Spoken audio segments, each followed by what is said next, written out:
नमस्कार दोस्तों, historical background part 2 में आपका स्वागत है। इस वीडियो में हम स्टार्ट करने जा रहे हैं अपना one of the important topic, that is the government of India act 1858। अब हमारे पास ईस्ट इंडिया कंपनी का रूल खत्म हो चुका है। अब कौन रूल करने वाला है? अब ब्रिटिश गवर्नमेंट क्या करेगी? डायरेक्टली रूल करेगी। ऐसा क्या हुआ 1858 में कि ब्रिटिश गवर्नमेंट को एक एक्ट लाना पड़ा ताकि ब्रिटिश गवर्नमेंट अब क्या कर सके? डायरेक्टली रूल कर सके इंडिया में। 1858 से पहले यानी कि 1857 में क्या होता है? एक रिवोल्ट होता है, काफी फेमस रिवोल्ट है, आप सभी ने इसके बारे में पढ़ा होगा। बहुत सारे रीजन्स थे जिसकी वजह से ये रिवोल्ट होता है। इस रिवोल्ट को कौन करते हैं? इंडियंस करते हैं। लेकिन ये रिवोल्ट पूरी तरह से सक्सेसफुल नहीं हो पाता है। ब्रिटिशर इसको क्या कर देते हैं? सप्रेस कर देते हैं, दबा देते हैं। ऐसा माना जाता है कि ये जो 1857 की क्रांति थी, इसको फर्स्ट इंडिपेंडेंट वॉर भी कहा जाता है। अब बहुत सारे इश्यू थे। अब अंग्रेज ईस्ट इंडिया कंपनी क्या कर रही थी? ईस्ट इंडिया कंपनी इंडियंस के पर्सनल मैटर में इंटरफेयर कर रही थी, उनके रिलीजियस मैटर में इंटरफेयर कर रही थी। तो कुल मिला के क्या है कि उनका जो इंटरफेरेंस था वो पर्सनल लाइफ में और प्रोफेशनल लाइफ में बहुत ज़्यादा बढ़ गया था। अब पर्सनल लाइफ में कैसे बढ़ गया था? उनके कल्चर्स में ये लोग इंटरफेयर कर रहे थे। उस समय पे विडो रीमैरिज का कंसेप्ट कौन लेके आए? ईस्ट इंडिया कंपनी, ये ब्रिटिशर अंग्रेज लोग लेके आए। इन्होंने कहा कि भाई हम आपके बच्चों को अंग्रेजी सिखाएंगे। इसके अलावा अब एक गांव का आदमी है, उस समय पे उसको इतनी नॉलेज नहीं होती थी कि वो सोचता था कि ये भी इनको क्या कर देंगे? अंग्रेजी बना देंगे। इसके अलावा अगर मान लीजिए कोई Indian army east India company की आर्मी में है तो वो बियर्ड नहीं रख सकता था, दाढ़ी नहीं रख सकता था, तिलक नहीं लगा सकता था। ऐसा कभी कभी किया जाता था कि जो इंडियंस ब्रिटिश आर्मी में काम करते थे उनको कभी कभी समुद्र के पार भेज दिया जाता था। और ऐसा उस समय पे मान्यता थी कि अगर आप एक बार समुद्र पार करके किसी दूसरी राज्य की सीमा में चले जाते हैं तो आपका जो धर्म है वो भ्रष्ट हो जाता है। तो कुल मिला के ईस्ट इंडिया कंपनी ने इंडियंस की पर्सनल और प्रोफेशनल लाइफ को बुरी तरह से बर्बाद कर दिया था। इसीलिए 1857 की जब क्रांति होती है और देखते हैं कि जो ब्रिटेन में सरकार बैठी है, अब उसको एक बात समझ में आ जाती है कि इंडिया में अब जो ईस्ट इंडिया कंपनी है ये अब पूरी तरह से काम करने में सक्षम नहीं है। अब हमें क्या करना होगा? अब हमें खुद ही वहां पे जाना पड़ेगा और खुद ही हमें क्या करना पड़ेगा? रूल करना पड़ेगा। तो ये मैंने आपको बैकग्राउंड बताया कि इसका गवर्नमेंट ऑफ इंडिया एक्ट 1858 का। अब कुल मिला के बात यह है कि ये जो एक्ट आता है ये बेसिकली में एंड कर देता है ईस्ट इंडिया कंपनी के रूल को। मैं यहाँ पे मोनोपोली की बात नहीं कर रहा। धीरे धीरे पिछले एक्ट में हमने देखा था कि ईस्ट इंडिया कंपनी की जो मोनोपोली है वो धीरे धीरे कम होती जा रही थी। लेकिन अब यहाँ पे दोस्तों क्या है? अब यहाँ पे ईस्ट इंडिया कंपनी का रूल ही एंड हो जाता है। यानी कि ईस्ट इंडिया कंपनी अब पूरी तरह से इंडिया छोड़ के चली जाएगी। जो ब्रिटिश क्राउन है या उसके जो रिप्रेजेंटेटिव हैं वो अब क्या करेंगे? यहाँ पे राज करेंगे। अच्छा, दूसरी बात, अब आपके माइंड में डाउट होगा कि जब ईस्ट इंडिया कंपनी इंडिया में थी तो उन्होंने बहुत सारी टेरिटरी को अपने अंडर लिया था, कब्जा किया था। तो उन टेरिटरी का अब क्या होगा? तो ये जो इंडियन टेरिटरी होंगी, Indian territory to be govern in the name of British crown. तो अब वो सारी की सारी इंडियन टेरिटरी गवर्न होंगी किसके नाम पे? ब्रिटिश क्राउन के नाम पे। इतना क्लियर होगा? इस एक्ट को act of good government of India के नाम से भी जाना जाता है। अब आपके माइंड में डाउट होगा कि सर ऐसा क्यों बोलते हैं इसको act of good government of India? ऐसा इसलिए कहा जाता है क्योंकि जब ये एक्ट आया था ना तो उस समय पे लोगों के मन में बहुत सारे डाउट थे। जैसे मान लीजिए मैं ईस्ट इंडिया कंपनी की आर्मी में काम करता हूं और ईस्ट इंडिया कंपनी तो चलेगी। अब मुझे बताओ मेरी जॉब का क्या होगा? मेरी सैलरी का क्या होगा? मेरे अलाउंसेस का क्या होगा? ऐसा भी था कि बहुत सारी ट्रीटी हुई पड़ी थी ईस्ट इंडिया कंपनी के बीच में और प्रिंसली स्टेट के बीच में। अब ईस्ट इंडिया कंपनी तो जा रही है, जो प्रिंसली स्टेट के जो राजा थे उनके माइंड में डाउट था कि भाई अब ये जो हमने ट्रीटी की है, अब अंग्रेज सरकार आ गई है डायरेक्ट काम करने के लिए इंडिया में, तो अब हमारी ट्रीटी का क्या होगा? तो उस समय पे क्या होता है? एक क्वीन का प्रोक्लेमेशन लाया जाता है। जितने भी डाउट्स थे क्वीन का प्रोक्लेमेशन लाया जाता है। इलाहाबाद में एक दरबार सजता है। उस दरबार में जो वाइसरॉय साहब थे वो क्या करते हैं? वो बताते हैं कि भाई ये जो क्वीन का प्रोक्लेमेशन है आपको कोई भी डरने की जरूरत नहीं है, ये आप लोगों के बेनिफिट के लिए ही है। अब हम आपके रिलीजियस मैटर में, हम आपके कल्चर मैटर में बिल्कुल भी इंटरफेयर नहीं करेंगे, बल्कि हम क्या करेंगे? हम इंडियंस को सपोर्ट करेंगे कि आप आइए हमारी सेना में काम कीजिए और जो बाकी सर्विसेज हैं उनमें भी आप काम कर सकते हैं और यहाँ पे कोई भी भेदभाव यानी कि पार्शलिटी नहीं होगा। इसीलिए ये जो एक्ट है गवर्नमेंट ऑफ इंडिया एक्ट 1858, इसका जो दूसरा नाम है वो क्या है? Queen proclamation act of 1858। ऐसा पूछा जा सकता है आपसे कि गवर्नमेंट ऑफ इंडिया एक्ट 1858 को क्वीन प्रोक्लेमेशन एक्ट क्यों कहते हैं? तो ये मैंने आपको पूरा का पूरा हिस्ट्री बताया कि जितने भी लोगों के मन में डाउट थे उसको सोल्व करने के लिए एक दरबार सजाया जाता है इलाहाबाद में और वहां पे क्वीन का जो प्रोक्लेमेशन है वो सुना दिया जाता कि भाई हम आप लोगों की भलाई के लिए, ऐसा अंग्रेजों का कहना था। इसीलिए ये जो एक्ट है इसको क्या कहा जाता है, इसको कहा जाता है act of good government of India. बताइए यहां तक आप सभी को क्लियर हो गया। अब देखिए, अब बाकी हम चीजें देखते हैं कि एडमिनिस्ट्रेशन में क्या चेंज हो रहा है, कंट्रोल में क्या चेंज हो रहा है, इन सब के बारे में बात करेंगे। आपको पता था कि पिछले एक्ट में मैंने आपको बता दिया था कि हमारे पास अब पोस्ट जो है वो क्या है, गवर्नर जनरल ऑफ इंडिया है। अब ये जो एक्ट है 1858 का जो गवर्नमेंट ऑफ इंडिया एक्ट आता है, इस एक्ट के आने के बाद अब इस पोस्ट का जो नाम है वो बदल दिया जाता है और ये जो पोस्ट है वो क्या बनती है, वाइसरॉय बन जाती है। अगर आप कहेंगे सर आप ये टॉपिक हमें क्यों पढ़ा रहे हैं, दोस्तों मैं आपको टॉपिक इसलिए पढ़ा रहा हूं कि अभी 2024 में आपके पास एक पोस्ट है, उस पोस्ट का नाम क्या है, प्रेसिडेंट ऑफ इंडिया, है ना। अब वो प्रेसिडेंट ऑफ इंडिया की पोस्ट कहां से बनी, वो एक्चुअली में यही थी, ये जो वाइसरॉय थी ना, ये वाइसरॉय की पोस्ट ही क्या बन जाती है, प्रेसिडेंट ऑफ इंडिया बन जाती है। आपको मालूम होगा 26 जनवरी 1950 को भारत का संविधान लागू हो जाता है, तो उस समय पे जो पहले प्रेसिडेंट थे वो कौन थे, डॉक्टर राजेंद्र प्रसाद। तो अगर आपसे पूछा जाए कि जो प्रेसिडेंट की जो पोस्ट है उसकी हिस्ट्री क्या रही है, तो याद रखिएगा प्रेसिडेंट पहले वाइसरॉय हुआ कर, मतलब पोस्ट का नाम वाइसरॉय होता था और उससे पहले इस पोस्ट का नाम क्या होता था, गवर्नर जनरल ऑफ इंडिया हुआ करता था। तो ये जो हिस्ट्री है ये इसलिए जरूरी है ताकि आपको पता चले कि जो इवोल्यूशन है प्रेसिडेंट की पोस्ट का वो कैसे कैसे हुआ है। अब क्या होगा, जो भी उस समय पे यानी कि 1858 में जो भी गवर्नर जनरल ऑफ इंडिया होगा, जो भी बंदा गवर्नर जनरल ऑफ इंडिया होगा वो क्या बन जाएगा, वो पहला वाइसरॉय बन जाएगा। क्या बन जाएगा, पहला वाइसरॉय। और उस समय पे कौन थे governor general of India, Lord Canning. तो ये क्या बन जाते हैं, ये पहले वाइसरॉय बन जाते हैं जो कि इंडिया में क्या करेंगे, इंडिया में रहेंगे, इंडिया में काम करेंगे और ब्रिटिश क्राउन को ये क्या करेंगे, रिप्रेजेंट करेंगे। इतना क्लियर हो गया यहां पे। उसके बाद देखिए पिट्स इंडिया एक्ट में मैंने आपको बताया था कोर्ट ऑफ डायरेक्टर के बारे में और बोर्ड ऑफ कंट्रोल के बारे में, यानी कि ड्यूल गवर्नमेंट के बारे में मैंने आपको बताया था।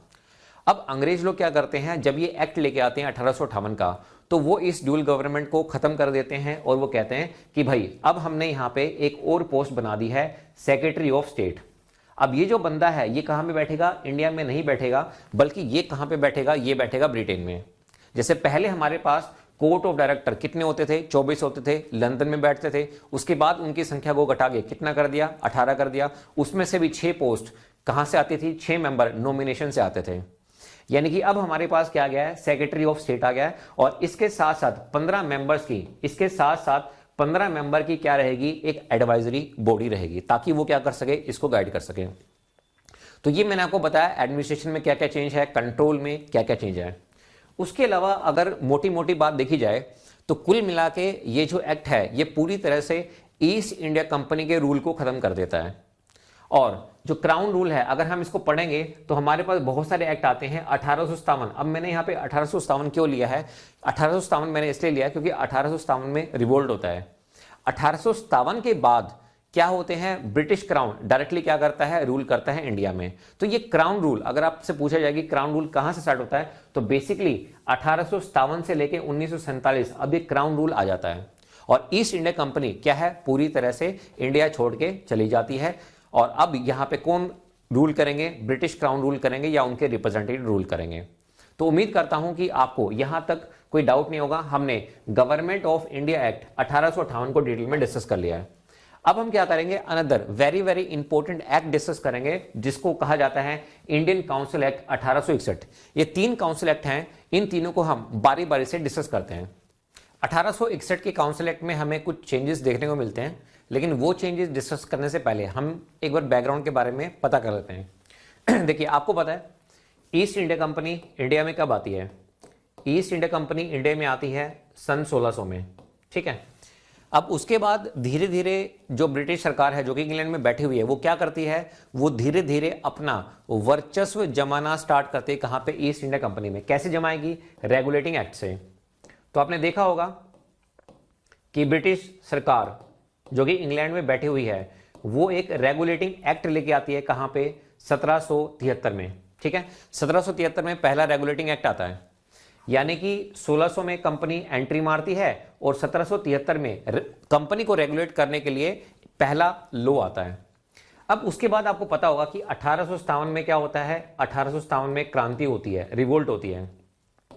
और इस रिवोल्ट के बाद ब्रिटिश सरकार जो कि इंग्लैंड में बैठी हुई थी उसको एक बात पता चल जाती है कि भाई अब ईस्ट इंडिया कंपनी के बस की नहीं है, अब ये रूल इंडिया में नहीं कर सकती, अब यहाँ पे मारकाट बहुत ज़्यादा बढ़ जाएगी। अब सबसे बढ़िया ये है कि अब हमें क्या करना होगा, इंडिया में आना होगा। और हम इंडिया में आएंगे तो ऐसा नहीं है कि हम ईस्ट इंडिया कंपनी की तरह ही हम राज करेंगे, नहीं, हम क्या करेंगे, इंडियंस का जो रिप्रेजेंटेशन है उसको हम धीरे धीरे एडमिनिस्ट्रेशन में क्या करेंगे, बढ़ाएंगे और पूछेंगे कि इंडियंस की प्रॉब्लम क्या है, भाई आप लोगों ने रिवोल्ट क्यों किया। तो ये तो बात होगी दोस्तों इसकी हिस्ट्री की। इसके बाद आपने देखा था कि अभी मैंने रिसेंटली आपको 1858 का एक्ट पढ़ाया, ठीक है। अब देखिए इंडियन काउंसिल एक्ट में ऐसा क्या था कि जो पहले वाले एक्ट में नहीं था। ये तो आपको पता ही था कि गवर्नर जनरल ऑफ इंडिया, इसकी पोस्ट का जो नाम है उसको चेंज कर दिया जाता है और ये पोस्ट अब क्या बन जाती है, वाइसरॉय बन जाती है। और ये वाइसरॉय कहां पे रहेगा, कहां पे काम करेगा, ये काम करेगा इंडिया में, ठीक है। अब ये रहेगा, इसके साथ साथ क्या रहेगी, इसकी एग्जीक्यूटिव काउंसिल रहेगी।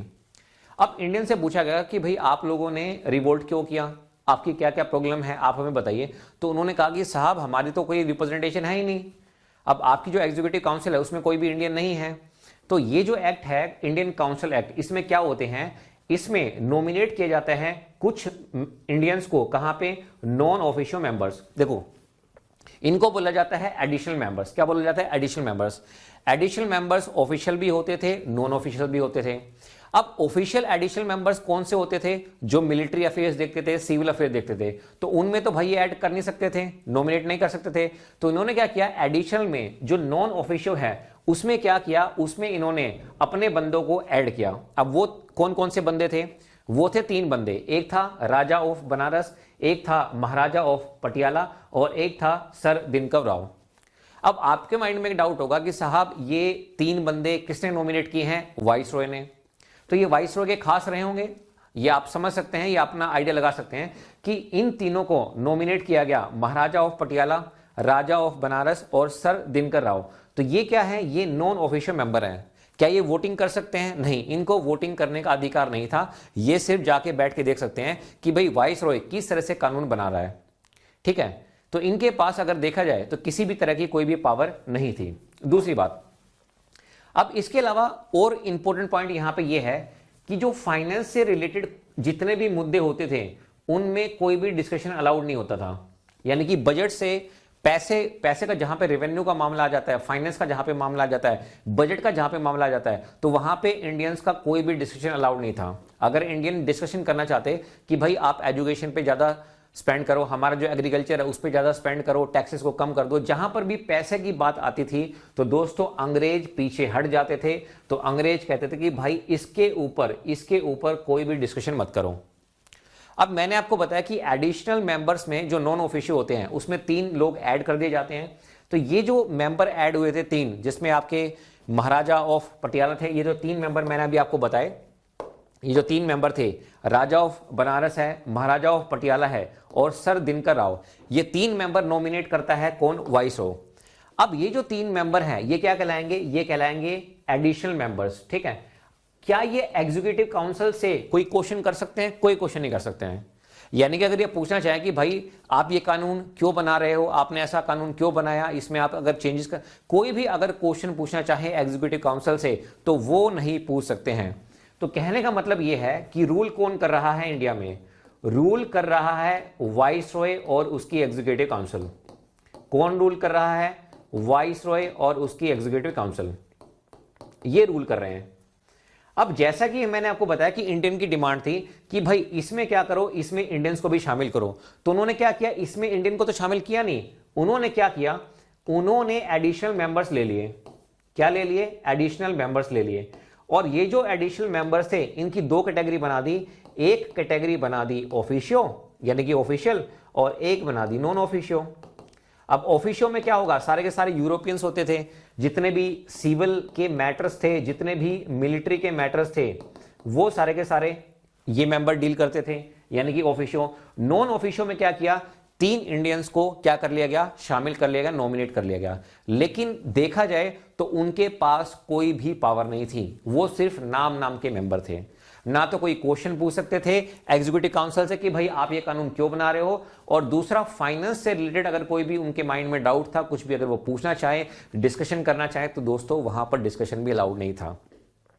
तो यहां तक मैंने आपको ये बताया कि अंग्रेजों ने एक्ट तो ले आए, यानी कि 1858 के बाद 3 साल तो लगे, 1861 में वो एक्ट लेके आते हैं। लेकिन अगर देखा जाए अभी फिलहाल यहां तक मैंने आपको पढ़ाया, अगर देखा जाए तो इसमें कोई भी यहां तक इंडियंस के लिए कोई पॉजिटिव चेंज नहीं है।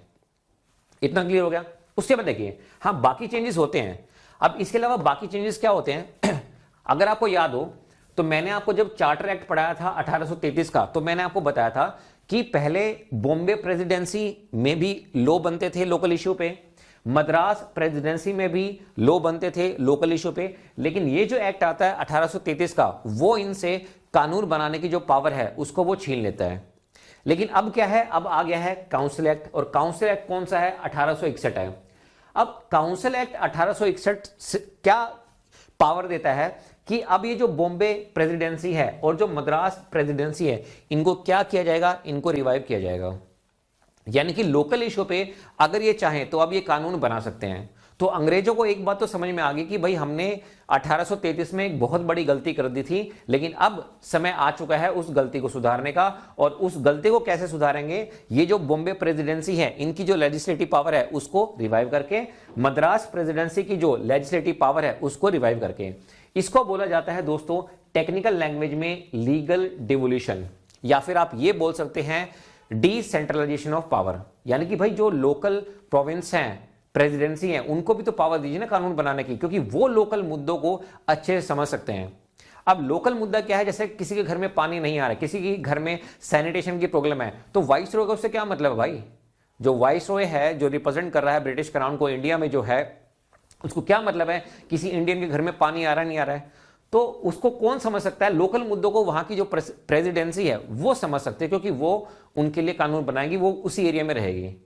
तो इसलिए अंग्रेजों को एक बात समझ में आ गई कि भाई इनको क्या करो, रिवाइव करो। दूसरी बात, अब इसके अलावा 3 नई लेजिस्लेटिव बॉडीज बना दी गई, जिनको क्या कहा गया, लेजिस्लेटिव काउंसिल। वो 3 कौन कौन सी थी? बंगाल, पंजाब और north west frontier province. NWFP का मतलब क्या है? North west frontier province. तो 3 ये नई लेजिस्लेटिव बॉडी बना दी गई। तो कुल मिला के क्या है, ये भी 3 नई बॉडी बना दी गई और इनको क्या कर दिया गया, रिवाइव कर दिया गया। तो अब उनको एक चीज पता चल गई कि भाई अब ऐसे काम नहीं चलने वाला, अब कुछ ना कुछ हमें क्या करने पड़ेंगे, चेंजेस करने पड़ेंगे। इसके अलावा एडमिनिस्ट्रेशन में भी एक बहुत बड़ा चेंज होता है। जैसे मैंने आपको बताया कि कानून कौन बना रहा था, कानून बना रहा था वाइसरॉय और उसकी एग्जीक्यूटिव काउंसिल। अब एग्जीक्यूटिव काउंसिल में कितने मेंबर थे? एग्जीक्यूटिव काउंसिल में पहले होते थे 5 मेंबर। अब ये 5 मेंबर क्या क्या संभालेंगे? एक संभालेगा होम, एक संभालेगा military affairs, law, revenue, finance, और जो छठा मेंबर है उसको बाद में इंक्लूड कर लिया गया, जो संभालता था पब्लिक वर्क को। इसको ऐड किया गया था 1874 में। लेकिन दोस्तों एक बात का ध्यान रखना, इसमें कोई भी इंडियन नहीं था, इसमें कोई भी इंडियन नहीं था, नो इंडियन। तो इंडियन थे कहां? वाइसरॉय और उसके एग्जीक्यूटिव काउंसिल में नहीं थे। यहां पर जो इंडियन थे, जो 3 नॉमिनेट किए गए थे वाइसरॉय से, वो थे एडिशनल मेंबर। वो क्या थे? एडिशनल मेंबर थे। तो उम्मीद करता हूं दोस्तों यहां तक आपको समझ में आ गया होगा। अब इसके बाद हम बात करते हैं इंडियन काउंसिल एक्ट 1892 के बारे में। 1892 काउंसिल एक्ट को डिस्कस करने से पहले हमें उसके बैकग्राउंड के बारे में पता होना चाहिए। अभी मैंने डिस्कस किया इंडियन काउंसिल एक्ट ऑफ 1861 और अब हम डिस्कस करने जा रहे हैं इंडियन काउंसिल एक्ट 1892। अब इसमें तो मैंने आपको बता दिया था कि भाई जो वाइसरॉय है और उसकी एग्जीक्यूटिव काउंसिल है उसमें इंडियंस अलाउड नहीं है। इंडियंस कहां पे अलाउड है? एडिशनल मेंबर्स में, और उसमें भी नॉमिनेटेड मेंबर्स होंगे। कौन नॉमिनेट करेगा? वाइसरॉय। 3 मेंबर होंगे। ये सब मैंने आपको पूरा डिटेल में डिस्कस करा दिया। अब देखो ये यहां पे मैंने बात की थी 1861 की। अब 30 साल के बाद दूसरा एक्ट आता है, वो आता है 1892 में, इंडियन काउंसिल एक्ट। अब इसके बीच में बहुत सारे चेंजेस हुए होंगे। अब इसके बीच में क्या आता है? 1885। 1885 में क्या होता है? इंडियन नेशनल कांग्रेस की फॉर्मेशन हो जाती है। अब जैसे इंडियन नेशनल कांग्रेस बनता है तो जितने भी पॉलिटिकल लीडर हैं अब वो सारे के सारे क्या हैं, एक कॉमन प्लेटफॉर्म पे आ जाते हैं। यानी कि इंडियन नेशनल कांग्रेस ने, आईएनसी ने एक प्लेटफॉर्म दे दिया, भाई अब आप जो बात कहना चाहते हैं, अब पार्टी एक बात कहेगी। पहले क्या था, इंडिविजुअली लोग अपनी अपनी बात रखते थे, लेकिन अब क्या है, पार्टी बन गई है, तो पार्टी जो बात कहेगी वो अंग्रेजों को माननी पड़ेगी। अब इनकी क्या है, कुछ डिमांड है। अब इनकी डिमांड क्या है, देखिए पहले मैंने आपको बताया था कि वाइसरॉय और उसकी एग्जीक्यूटिव काउंसिल वो क्या करते थे, कानून बनाते थे। तो क्या इनमें कोई चेंज हुआ, इनमें किसी इंडियंस को ऐड किया गया, नहीं। पहले भी ये कितने थे, जैसे मैंने बताया था कि 6th मेंबर 1874 में ऐड किया गया था, तो 6 मेंबर पहले भी थे और अब भी कितने हैं दोस्तों, 6 मेंबर हैं। अब ये लोग क्या करेंगे, ये लोग बनाएंगे कानून। अब इस कानून को बनाने में इंडियंस अलाउड नहीं थे, इंडियन उसका पार्ट नहीं थे। इतना क्लियर हो गया। उसके बाद देखिए, अब इंडियन नेशनल कांग्रेस अपनी डिमांड रखती है। वो क्या डिमांड रखती है कि भाई जो ऑफिशियल मेंबर हैं या ऑफिशियल मेंबर हैं उसमें तो आप इंडियन को लोगे नहीं। क्यों नहीं लोगे, क्योंकि जो ऑफिशियल मेंबर हैं वो सारे के सारे यूरोपियन हैं, वो डील करते हैं मिलिट्री अफेयर्स को, वो डील करते हैं सिविल अफेयर को, तो उनमें तो आप लेने से रहे। तो एक काम करो ना कि जो नॉन ऑफिशियल मेंबर्स है, कम से कम एक काम करो, उसमें इंडियंस के नंबर को बढ़ा दो, या जो एडिशनल मेंबर्स हैं उनको बढ़ा दो। तो ब्रिटिश गवर्नमेंट इसकी बात, जो आईएनसी है, इंडियन नेशनल कांग्रेस, इसकी बात मान लेते हैं। तो अब जो नंबर होंगे एडिशनल मेंबर्स, कम से कम कितने होंगे, 10 होंगे, और ज्यादा से ज्यादा कितने होंगे, 16 होंगे। दूसरी बात, इंडियन नेशनल कांग्रेस ये कहती है कि भाई ये नॉमिनेट होके क्यों आ रहे हैं, इनको इलेक्शन से आने दो ना। तो क्या ऐसा हुआ, इनकी डिमांड थी दूसरी कि ये सारे के सारे इलेक्टेड होने चाहिए। इस डिमांड को नहीं माना गया। अंग्रेज भाई बहुत चालू चीज थे, वो ऐसे थोड़ा ना मान लेते हैं। तो इन्होंने कहा कि भाई ये इलेक्टेड होने चाहिए, तो क्या ये इलेक्शन से आए, नहीं, अभी भी ये नॉमिनेशन से आते हैं। हाँ, फर्क सिर्फ इतना ये हो गया कि जो ऑफिशियल वाले होंगे वो तो भाई उससे आएंगे। कौन नॉमिनेट करेगा, वाइसरॉय नॉमिनेट करेगा। हाँ, नॉन ऑफिशियल को आप डिफरेंट इंस्टीट्यूशन से नॉमिनेट करा सकते हो, ये चल जाएगा। लेकिन वाइसरॉय इस बात को मानने के लिए तैयार नहीं था कि भाई ये इलेक्शन से आ जाए, नहीं। जो उसके खास बंदे थे उनको वो रखता था। इसके अलावा जो फाइनेंशियल मैटर है शुड बी डिस्कस। हाँ, ऐसा हुआ कि फाइनेंशियल जो मैटर है उन पे डिस्कशन अलाउड हो गया, लेकिन उन पे वोटिंग अलाउड नहीं है। जैसे आज की डेट में आप देखेंगे तो आज की डेट में वोटिंग हो सकती है, लेकिन पहले क्या था, वोटिंग अलाउड नहीं थी। इसके अलावा एक और बात है, अगर मान लीजिए किसी के पास, किसी एग्जीक्यूटिव काउंसिल के पास कोई डिपार्टमेंट है, कोई मिनिस्ट्री है, अगर उससे कोई भी उसकी पोर्टफोलियो से रिलेटेड कोई भी क्वेश्चन पूछना चाहे, तो क्या क्वेश्चन पूछा जा सकता है, बिल्कुल पूछा जा सकता है। 6 दिन का क्या करना होगा, नोटिस देना होगा, लेकिन सप्लीमेंट्री क्वेश्चन अलाउड नहीं है। ठीक है, तो ये कुछ चेंजेस यहां पे हुए। तो इंडियन नेशनल कांग्रेस ने कुछ डिमांड रखी, कुछ मानी और कुछ नहीं मानी। इसके अलावा देखिए, अब जो नेक्स्ट है, प्रोविंशियल लेजिस्लेचर में क्या कोई चेंज होता है? जी हां, अगर मैं प्रोविंशियल लेजिस्लेचर की बात करता हूं तो यहां पे क्या हुआ, यहां पे जो एडिशनल मेंबर्स हैं उनकी संख्या को बढ़ा दिया गया, और अब वो क्या होंगे, अब वो इलेक्ट होके आएंगे। कौन कौन इलेक्ट करेगा, यूनिवर्सिटी से, डिस्ट्रिक्ट बोर्ड, म्युनिसिपैलिटी, जमींदार और चैंबर ऑफ कॉमर्स। तो ये लोग क्या करेंगे, ये लोग करेंगे यहां पे इलेक्ट करेंगे, और एडिशनल मेंबर्स के नंबर्स को बढ़ा दिया गया। तो प्रोविंशियल लेवल पे क्या होता है, ये एक बहुत बड़ा मेजर चेंज होता है। तो उम्मीद करता हूं कि ये जो मैंने आपको इंडियन काउंसिल एक्ट 1892 आपको पढ़ाया है, ये आपको क्लियर हुआ होगा। अब इसके बाद मैं बात कर लेता हूं अपने लास्ट काउंसिल एक्ट, क्योंकि 3 थे काउंसिल एक्ट, एक 1861 मैंने आपको पढ़ा दिया, 1892 में पढ़ा दिया। अब हम यहां पे बात करना चाहते हैं इंडियन काउंसिल एक्ट ऑफ 1909 के बारे में। और ये जो काउंसिल एक्ट है, ये एक काफी इंपॉर्टेंट काउंसिल एक्ट है। अब ये इंपॉर्टेंट काउंसिल एक्ट क्यों है, इसके बारे में बात करते हैं। 1909 के एक्ट को पढ़ने से पहले कुछ सिग्निफिकेंट इवेंट हुए हैं इससे 2 या 3 साल पहले, उनके बारे में बात कर लेते हैं। 1906 में क्या होता है, लिबरल पार्टी पावर में आ जाती है। कहां पे, ब्रिटेन में। ऐसा माना जाता है कि जब ये पॉलिटिकल पार्टी पावर में आई है तो ये बहुत ज्यादा पॉलिटिकल फ्रीडम देने वाली है, किसको, इंडिया को। इसके अलावा भी बहुत सारे सिग्निफिकेंट चेंजेस होने की उम्मीद थी, लेकिन ऐसा होता नहीं है। इसी साल क्या होता है, एस्टेब्लिशमेंट हो जाती है मुस्लिम लीग की, यानी कि मुस्लिम लीग की स्थापना हो जाती है। कहां पे, इंडिया में। तो ब्रिटेन में लिबरल पार्टी आ जाती है और इंडिया में क्या होता है, मुस्लिम लीग बन जाती है। अब देखिए, मुस्लिम लीग की कुछ डिमांड थी, जिसमें से जो सबसे इंपॉर्टेंट डिमांड थी उसके बारे में बात करते हैं। तो मुस्लिम लीग क्या डिमांड करती है, मुस्लिम लीग डिमांड करती है सेपरेट इलेक्टोरेट की। अब ये सेपरेट इलेक्टोरेट क्या होता है, इसके बारे में बात करते हैं। जैसे मान लीजिए कोई एक प्रोविंस है, और इस प्रोविंस में टोटल जो लोग वहां पे रहते हैं वो कितने हैं, 100 है। अब इन 100 में से 65 पीपल क्या हैं, वो बिलोंग करते हैं मुस्लिम कम्युनिटी को। मान लीजिए 15 जो हैं वो बिलोंग करते हैं हिंदू को। ठीक है, कितने हो गए, 70 80, यानी कि 20 बच गए। तो 20 हमारे पास क्या है, अदर है, वो अदर रिलीजन से क्या करते हैं, बिलोंग करते हैं। तो मुस्लिम लीग का कहना यह था कि भाई इस प्रोविंस में क्या है, मेजोरिटी यहाँ पे क्या है, मुस्लिम्स है, तो यहाँ पे जो इलेक्शन कंटेस्ट करेगा, यानी कि इस एरिया में जो पर्सन इलेक्शन कंटेस्ट करेगा वो क्या होगा, मुस्लिम होगा। और वोट भी कौन देंगे, सिर्फ और सिर्फ मुस्लिम देंगे, ये कहना किसका था, मुस्लिम लीग का। इसके अलावा मुस्लिम लीग ने एक डिमांड और रखी, इन्होंने कहा कि वाइसरॉय की जो एग्जीक्यूटिव काउंसिल है उसमें 2 इंडियन होने चाहिए। कितने होने चाहिए, 2 इंडियन। और उस 2 इंडियन में से एक क्या होना चाहिए, मुस्लिम होना चाहिए, और बाकी जो एक रह गया वो किसी भी रिलीजन से बिलोंग कर सकता है, लेकिन एक मुस्लिम होना चाहिए। ये डिमांड किसकी थी, मुस्लिम लीग की। अब देखिए,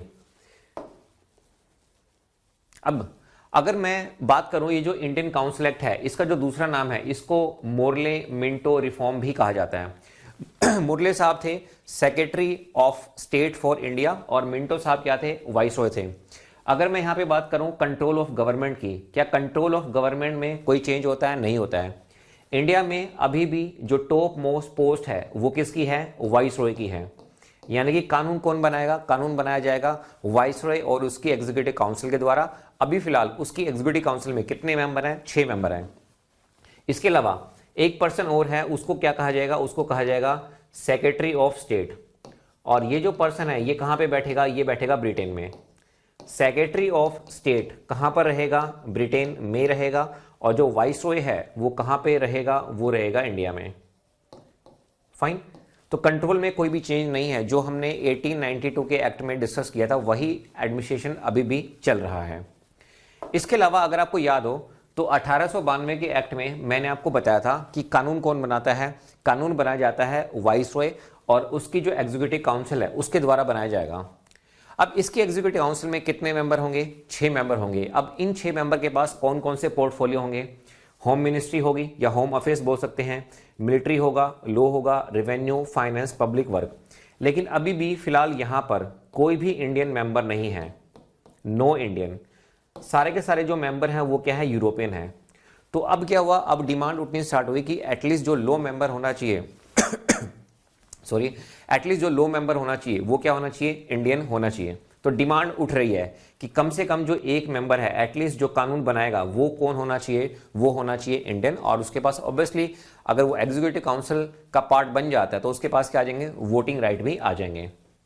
अब 1909 का जो इंडियन काउंसिल एक्ट आता है, अब इससे एडमिनिस्ट्रेशन में एक बहुत छोटा सा चेंज होता है। और वो चेंज ये होता है कि ये जो लो मेंबर है अब ये इंडियन होगा, यूरोपियन नहीं होगा। तो एक जो लो मेंबर है वो कौन होगा, इंडियन होगा। तो पहले जो लो मेंबर बने थे वो कौन थे, सत्येंद्र सिन्हा थे। अब जो मुस्लिम लीग थी, मुस्लिम लीग की डिमांड क्या थी कि भाई मुस्लिम लीग की डिमांड ये थी कि कम से कम 2 मेंबर क्या होने चाहिए, इंडियन होने चाहिए। लेकिन इन्होंने क्या किया, इन्होंने एक मेंबर बनाया और वो मुस्लिम नहीं था। हालांकि इसके बाद जो दूसरी बार नॉमिनेट होके आता है लो मेंबर, वो मुस्लिम होता है। फाइन। अब देखिए, अगर आपको याद हो जब मैंने आपको इंडियन काउंसिल एक्ट 1892 पढ़ाया था तो उस समय पे हम ये चीजें पहले डिस्कस कर चुके थे कि गवर्नर जनरल ऑफ इंडिया है, इस पोस्ट का नाम बदल के अब क्या हो गया है, वाइसरॉय हो गया है। अब इंडिया में कानून कौन बनाएगा, वाइसरॉय और उसकी एग्जीक्यूटिव काउंसिल बनाएगी। लेकिन 1885 में क्या होता है, इंडियन नेशनल कांग्रेस की फॉर्मेशन हो जाती है। और उसके बाद फॉर्मेशन होने के बाद ये कुछ डिमांड रखते हैं। ये कहते हैं कि भाई आप वाइसरॉय को बोलते हैं कि आप ऑफिशियल मेंबर में तो कुछ चेंज कर नहीं सकते, कम से कम जो नॉन ऑफिशियल मेंबर्स हैं उसमें एक काम करो, जो एडिशनल मेंबर्स हैं उनकी संख्या को क्या कर दो, बढ़ा दो। ऐसा होता भी है।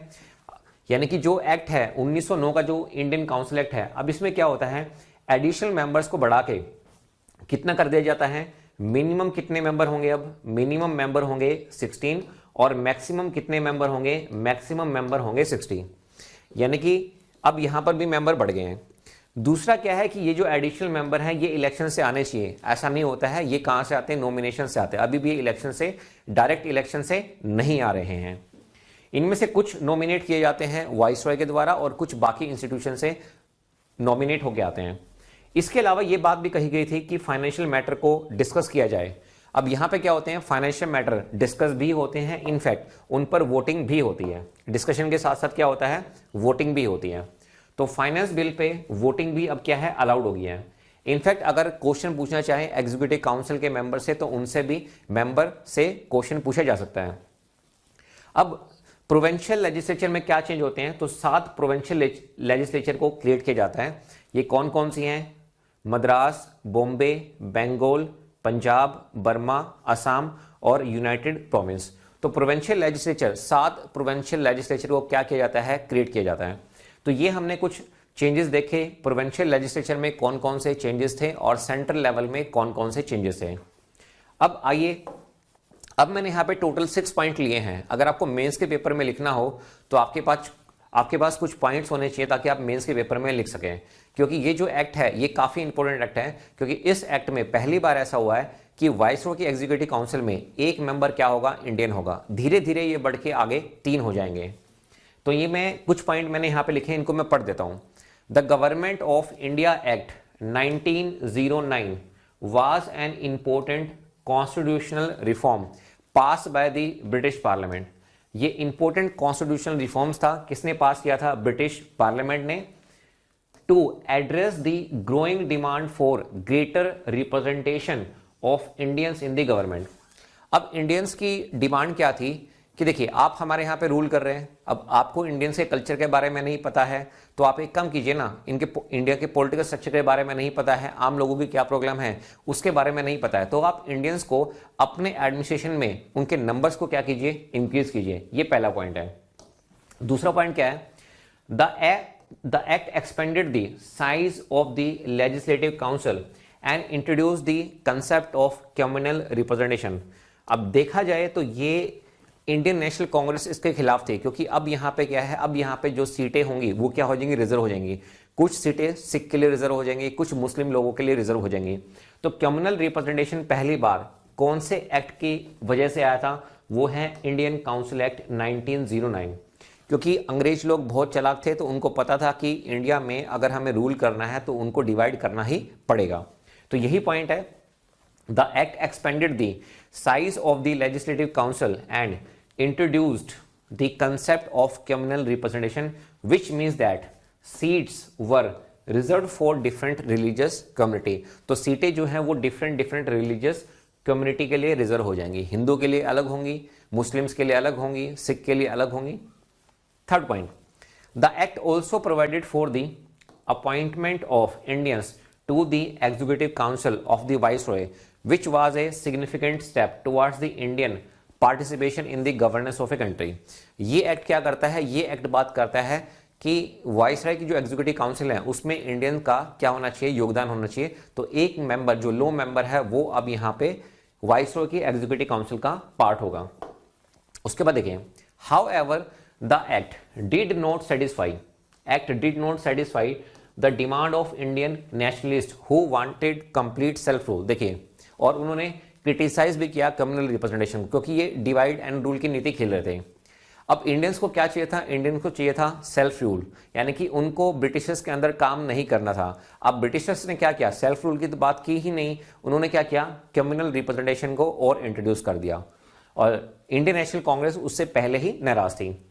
नेक्स्ट पॉइंट है, the act also failed to address issue related to land reforms, social justice, economic development, which were crucial for the wellbeing of the Indian population. अब देखिए, अंग्रेज रहते थे यूरोप में, अब इंडियन की स्थिति इतनी अच्छी नहीं थी। अब इंडियंस के जो मेन इशू थे वो क्या थे? इंडियंस को लैंड रिफॉर्म्स चाहिए थे, सोशल जस्टिस चाहिए था, इकोनॉमिक डेवलपमेंट चाहिए थी। तो इंडियन पॉपुलेशन की ये मेजर प्रॉब्लम थी, लेकिन जो अंग्रेज लोग थे उनको इसमें कोई भी इंटरेस्ट नहीं था।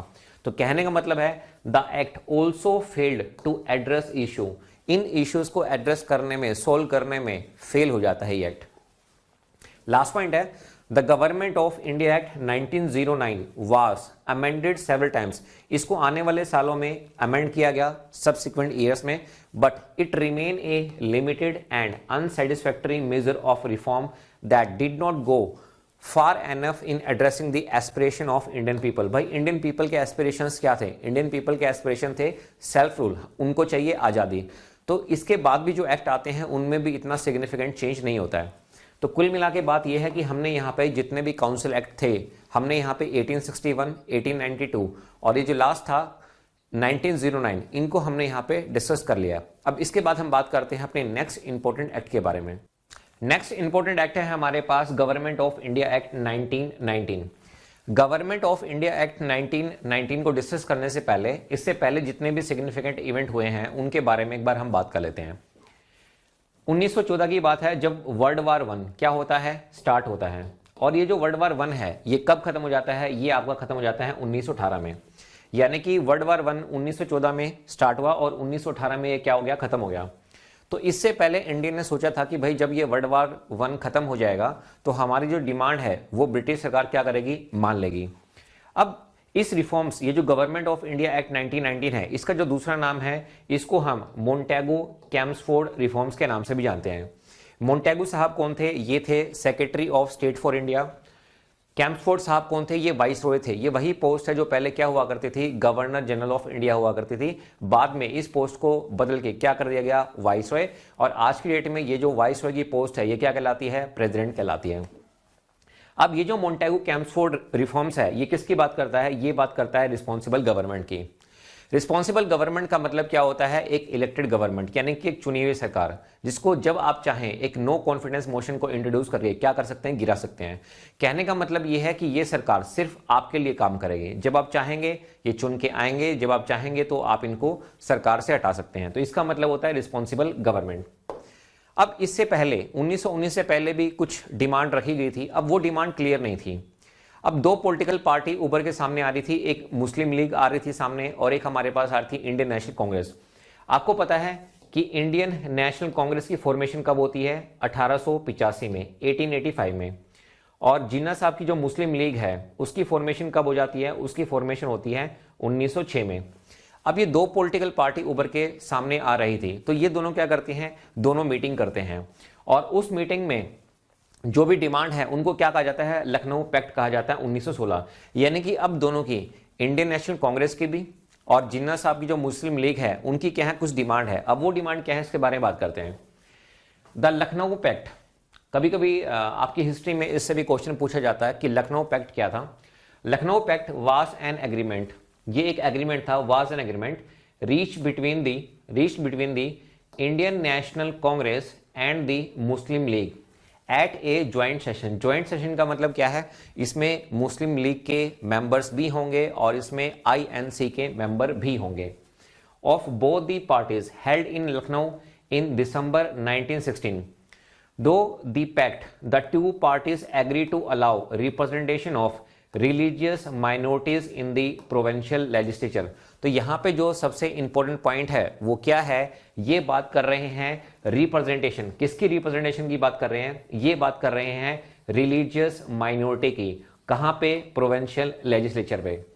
अच्छा, सेंट्रल लेवल पे क्यों नहीं बात करें, क्योंकि सेंट्रल लेवल पे कौन है भाई, सेंट्रल लेवल पे तो वाइसरॉय है। अब भाई ब्रिटिश की सरकार है, अब सेंट्रल लेवल पे ऐसा तो है ना कि भाई वाइसरॉय इंडियन होगा। वाइसरॉय तो क्यों, कौन होता है, जो क्राउन का रिप्रेजेंटेटिव होगा इंडिया में वो वाइसरॉय होगा। तो इंडिया में कौन कानून बना रहा था, वाइसरॉय और उसकी एग्जीक्यूटिव काउंसिल बना रही थी। तो कम से कम जो प्रोविंशियल लेजिस्लेचर है उसमें हम क्या कर सकते हैं, इंडियंस के नंबर को बढ़ा सकते हैं। और वो भी कैसे बढ़ेंगे, उनमें जो रिप्रेजेंटेशन बढ़ेगा वो बढ़ेगा रिलीजियस माइनॉरिटी। जितनी भी रिलीजियस माइनॉरिटीज हैं उनकी जो रिप्रेजेंटेशन है अब वहां पे बढ़ा दी जाएगी। फाइन, तो ये कहां पे डिस्कस होता है, ये होता है 1916 में लखनऊ में, जिसको लखनऊ पैक्ट कहा जाता है। अच्छा, उससे पहले देखिए, अगर आपको याद हो तो मैंने आपको बताया था इंडियन काउंसिल एक्ट 1909 में लॉ कौन बनाता है इंडिया में, लॉ बनाया जाएगा इंडिया में वाइसरॉय और उसकी एग्जीक्यूटिव काउंसिल। और इस एग्जीक्यूटिव काउंसिल में कितने मेंबर थे, 6 मेंबर। एक होम अफेयर संभालेगा, एक मिलिट्री, एक लॉ, एक रेवेन्यू, एक फाइनेंस और एक पब्लिक वर्क संभालेगा। अब इसमें जो पॉजिटिव चेंज हुआ था वो पॉजिटिव चेंज क्या हुआ था कि ये जो लॉ मेंबर था, ये कौन था, इंडियन। ये कौन था, इंडियन। यानी कि एग्जीक्यूटिव काउंसिल में अब एक इंडियन आ चुका था।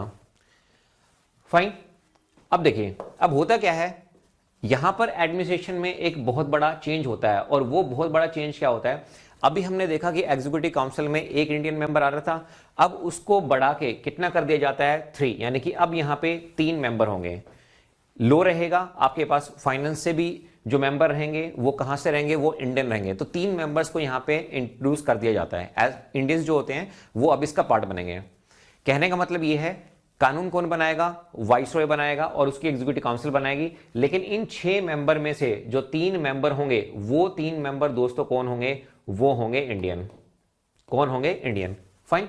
नाउ अब देखिए, अब जो गवर्नमेंट ऑफ इंडिया एक्ट आता है 1919 में, उससे आने से पहले जो इंडियन की डिमांड थी, उन डिमांड को क्या कहा जाता है? लखनऊ पैक्ट कहा जाता है। क्योंकि दोनों ने, यानी कि जो इंडियन नेशनल कांग्रेस है और जो मुस्लिम लीग है, उन्होंने दोनों मिलकर कुछ डिमांड रखी।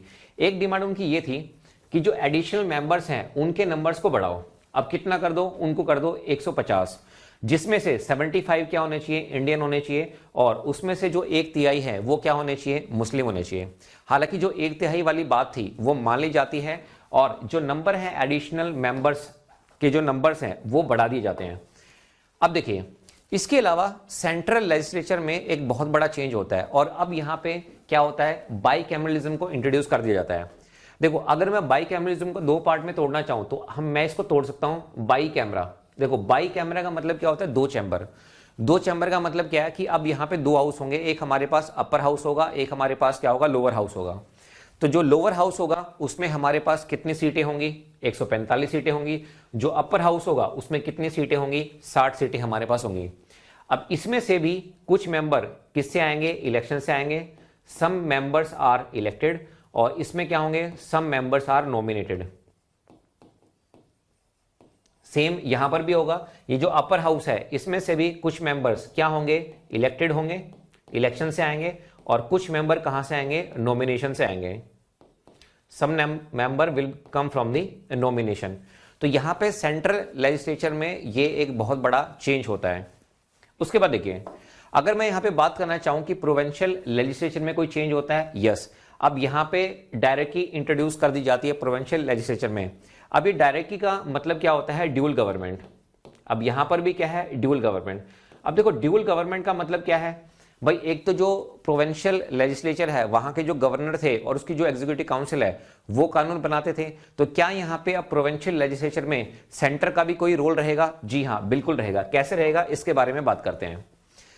पहले के एक्ट में मैंने आपको बताया था कि हमारे पास सबसे बड़ी प्रॉब्लम क्या आ रही थी? सबसे बड़ी प्रॉब्लम ये थी कि मैटर डिसाइड नहीं हो पा रहे थे कि किन मैटर पे सेंटर कानून बना सकता है, किन मैटर्स पे जो प्रोविंशियल लेजिस्लेचर है वो कानून बना सकता है। अब देखिए, अब सब्जेक्ट जो है वो डिफाइन हो जाते हैं। 47 सब्जेक्ट्स पे सेंट्रल, 47 जो मैटर हैं, सब्जेक्ट हैं, वो कहां पे आते हैं? सेंट्रल सब्जेक्ट हो जाते हैं। और 50 क्या हो जाते हैं? 50 हो जाते हैं प्रोविंशियल लेजिस्लेचर। इसका मतलब क्या है? इन मैटर्स पे कौन कानून बना सकता है? वाइसरॉय और उसकी एग्जीक्यूटिव काउंसिल कानून बनाएगी। और ये जो प्रोविंशियल सब्जेक्ट्स हैं, इसको भी 2 पार्ट में डिवाइड कर दिया जाता है। एक हमारे पास आते हैं ट्रांसफर्ड सब्जेक्ट्स, एक हमारे पास आते हैं ट्रांसफर्ड सब्जेक्ट्स, और एक हमारे पास आते हैं रिजर्व सब्जेक्ट्स। एक हमारे पास आते हैं रिजर्व। अब देखो, चाहे ट्रांसफर्ड सब्जेक्ट हो या फिर रिजर्व सब्जेक्ट हो, दोनों में ही कौन इन्वॉल्व रहेगा? गवर्नर। यहां पर भी गवर्नर इन्वॉल्व रहेगा, और यहां पर भी कौन इन्वॉल्व रहेगा? गवर्नर इन्वॉल्व रहेगा।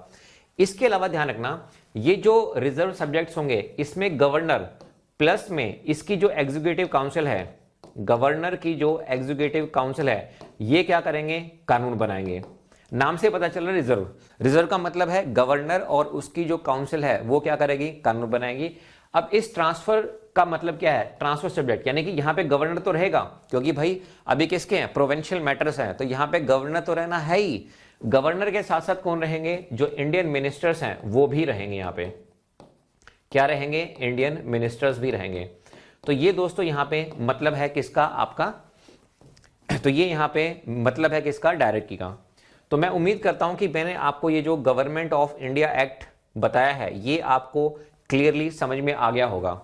So this is the one of the important act. ये काफी इंपॉर्टेंट एक्ट है। अब देखो, इसमें कहा गया कि अब जो मैक्सिमम मेंबर्स होंगे वो सेंटर में भी और as well as provincial legislature में भी कहां से आना चाहिए? इलेक्शन से आना चाहिए। ऐसा भी होता भी है। 1920 में क्या होते हैं? 1920 में इलेक्शन भी हो जाते हैं। फाइन। तो मैक्सिमम जो मेंबर्स होते हैं वो कहां से आते हैं? इलेक्शन से आते हैं। एक बात मैं आपको और बताता हूं। देखिए, अगर आपने यहां पे ध्यान दिया हो, जब मैंने आपको बाइकैमरलिज्म के बारे में बताया था, तो बाइकैमरलिज्म में अब अगर आप यहां पे देखोगे 145 सीटें कहां पे हैं? लोअर हाउस में। 60 सीटें कहां पे हैं? अपर हाउस में। तो ये कितनी सीटें होगी टोटल? 205, है ना। और लखनऊ पैक्ट में ये लोग कितनी डिमांड कर रहे थे? ये लोग डिमांड कर रहे थे कितनी? ये लोग डिमांड कर रहे थे 150, लेकिन अब आप देखो 150 से ज्यादा सीटें यहां पे दे दी गई। इसके अलावा उनका कहना यह था, अब देखो ऐसा नहीं है, इसमें जो मैक्सिमम सीटें थी ना वो किसके लिए थी? इंडियंस के लिए थी। और इसके अलावा जो क्राइटेरिया था ना कि भाई 1/3 सीटें किसके लिए रिजर्व होनी चाहिए? मुस्लिम्स के लिए, ऐसा भी बिल्कुल मान लिया गया। तो कुल मिला के अगर देखा जाए तो लखनऊ पैक्ट में जितने भी इंपॉर्टेंट सजेशन थे सभी सजेशन को मान लिया गया। इसके अलावा देखिए, अगर आपको याद हो तो मैंने आपको बताया था कि हमारे पास इंडिया में जो टॉप मोस्ट पोस्ट है वो किसकी है? वो है वाइसरॉय की। और अगर मैं ब्रिटेन में, मतलब ब्रिटेन में जो बंदा बैठेगा वो कौन होगा? वो होगा secretary of state for India. वो कौन होगा? Secretary of state for India. अब देखो ये जो वाइसरॉय है ये इंडिया में रहता है, वाइसरॉय इंडिया में रहता है। अब यही कानून बनाता है वाइसरॉय, और उसकी जो एग्जीक्यूटिव काउंसिल होगी वो क्या करेगी? कानून बनाएगी। लेकिन पहले क्या होता था, ये जो सेक्रेटरी ऑफ स्टेट है ये कहां पे रहता था? ब्रिटेन में। अब ये क्या करता था, जो सेक्रेटरी ऑफ स्टेट है इसको भाई सैलरी भी तो मिलेगी, ठीक है। अब इसको सैलरी कहां से मिलती थी? इसको सैलरी मिलती थी इंडियन फंड से। तो लखनऊ पैक्ट में एक बात और कही गई कि भाई ये जो secretary of state for India है ये रहता तो ब्रिटेन में है, और इसको आप सैलरी कहां से दे रहे हो? इसको आप सैलरी दे रहे हो इंडियन फंड से, तो भाई इसको बंद करो। तो ब्रिटिश सरकार ये कहती है कि भाई ये जो secretary of state for India ना ये एक तरह से एजेंसी का काम कर रहा है, जैसे आज की डेट में एम्बेसी है ना उसकी तरह काम कर रहा है। अगर आप चाहते हो कि भाई इसको सैलरी ब्रिटेन से मिले तो हम एक काम कर देते हैं, इसकी सैलरी मिलेगी ब्रिटेन से। कहां से? इसकी जो सैलरी मिलेगी वो मिलेगी ब्रिटेन से।